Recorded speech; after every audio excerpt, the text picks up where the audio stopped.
everyone, we'll finish up our second video, talk about the fallacies of unacceptability. Unlike the previous two groups of fallacies that we've looked at, the fallacies of unacceptability are fundamentally about how credible the premises actually are, or how likely they are to be true. It's not really going to be so much the way in which the premises relate to the conclusion, it's going to be an issue with the way the premises themselves are structured.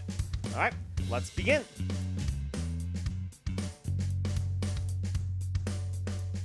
So if you think back to our video last week, where we were going through what we mean by the idea of evidentiary worth, we said that evidentiary worth has two basic conditions. First condition, if the premises are true, how much support do they actually supply to the conclusion? Both of our previous groups of fallacies, the fallacies of illusory support and the fallacies of minimal support, pertain to that condition. And both of them were to suggest that the premises, even if they're true, they don't do much work to actually support the conclusion. What we're going to talk about today addresses the second condition for evidentiary worth. Are the premises true, or if not, we don't know if they're true or not, how credible are they? How likely do we think they are to be true?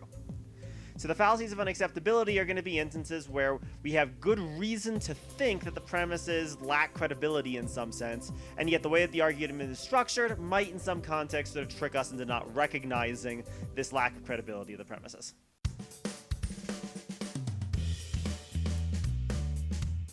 So our first fallacy of unacceptability is what we're going to call the problematic premise fallacy. This one, sometimes students have a little bit of trouble with, so pay close attention here.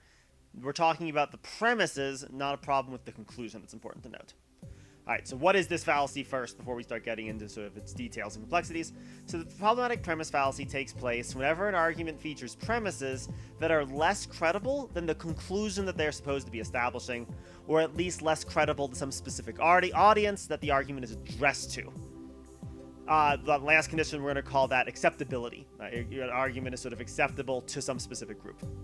Here's another maybe simpler way of putting that point. If the premises are more controversial, or at least as controversial, as the conclusion that they're supposed to establish, something's gone wrong. The whole point of an argument is that premises give you reasons to believe a conclusion. Those premises, therefore, we said this way back when we were introducing arguments, premises should be less controversial than the conclusion that they're supposed to establish.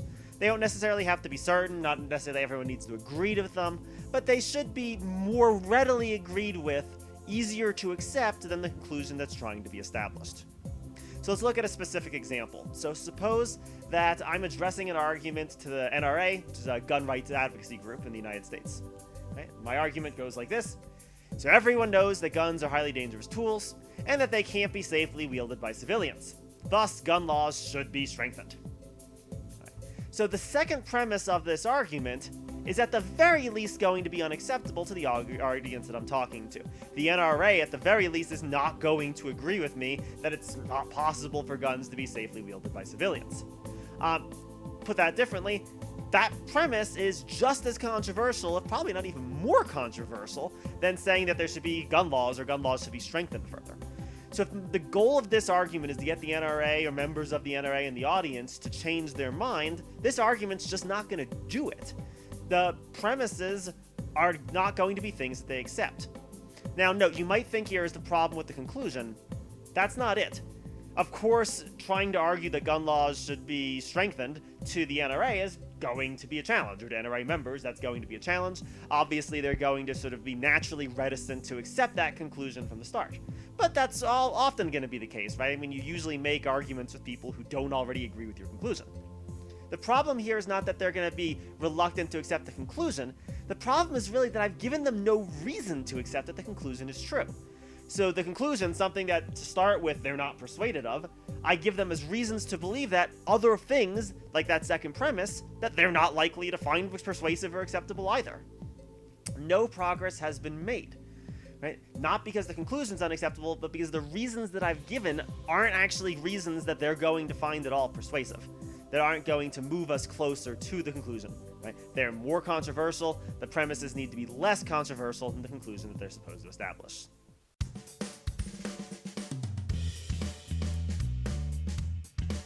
Our next fallacy of unacceptability is what's called the begging the question fallacy. You also hear this sometimes called circular arguments. So this is an argument where the premises basically just restate the conclusion in some sense, more or less explicitly. I mean, maybe they change some words around, but sometimes it's almost be word for word, premise exactly the same as the conclusion. The problem here is that, since again the conclusion is supposed to be in some sense controversial, uncertain, the thing that needs to be supported, just restating it as a premise doesn't actually give us any sort of reason to believe that the conclusion is true. This is almost a subset of the problematic premise fallacy.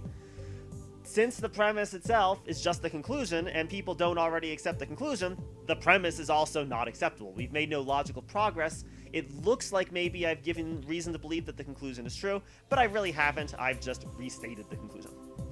So here would be an example of an argument that commits this fallacy. Illegally downloading movies is obviously immoral. Why? Well, because it's just wrong. To say that something is immoral and to say that something is just wrong is just the same thing, right?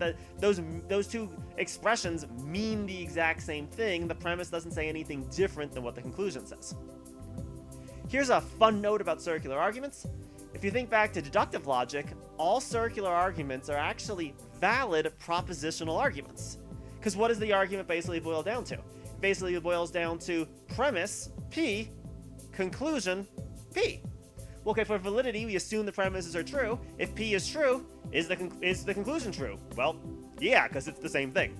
So actually, all circular arguments, or all arguments that beg the question, they're technically formally valid, but they're pretty useless. They're not going to establish anything new, and indeed, they don't get us anywhere toward discovering if the conclusion is actually true or not.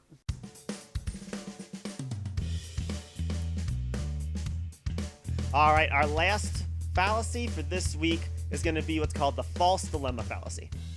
This is where a premise in an argument makes it sound as if there's only two choices, an either or, when in fact there are many more than just those two.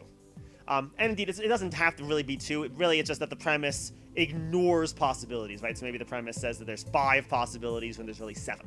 That would also be the false dilemma fallacy. Here's an example. If you see this in action, it should be pretty straightforward what I mean here. You should never go to any parties. Either you stay home and study all the time, or you will fail out of school. Okay, well, what's the problem with this argument? Pretty straightforwardly, there's something missing, right? There's an option between only studying and only partying that that premise is ignoring. And so since it ignores that possibility, say the possibility of studying hard, but then occasionally going out to party, right? The premise just seemingly maybe is compelling, but it actually on reflection isn't. It ignores sort of obvious other possibilities, and so therefore again lacks kind of credibility, even if sort of the stark way that the either or is sort of phrased might ignore that fact, and you might not notice that fact.